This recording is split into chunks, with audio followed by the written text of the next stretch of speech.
సాయంత్రం అయితే వేడివేడిగా తినే స్నాక్స్లో ఈ బఠానీ చాట్ కూడా ఒకటి కదా. ఈజీగా ఇంట్లో ప్రిపేర్ చేసుకోవచ్చండి. ముందుగా 1 గ్లాస్ వరకు తెల్ల బఠానీ తీసుకొని 6 గంటల వరకు నానబెట్టుకోండి.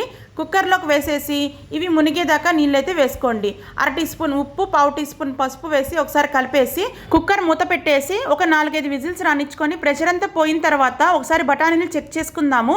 ఈ విధంగా మెత్తగా ఉడకాలండి. సగం బఠానీల్ని కోర్స్గా గ్రైండ్ చేసుకొని సైడ్కి అయితే ఉంచుకోండి. స్టవ్ వెలిగించి కడాయి పెట్టుకొని లైట్గా ఆయిల్ వేసి సన్నగా కట్ చేసిన ఉల్లిపాయ ముక్కలు, టొమాటో ముక్కలు, 1 టీ స్పూన్ అల్లం వెల్లుల్లి ముక్కలు వేసి పచ్చివాసన పోయేదాకా వేయించుకోండి. 1/2 టీ స్పూన్ ఉప్పు, ధనియాల పొడి, గరం మసాలా, 1 టీ స్పూన్ కారం వేసి బాగా కలిపేసుకోండి. ఇప్పుడు ఇందులోకి ముందుగా కోర్స్గా గ్రైండ్ చేసి పెట్టుకున్న బఠానీ పేస్ట్ కూడా వేసేసి ఒకసారి అయితే బాగా కలుపుకోండి.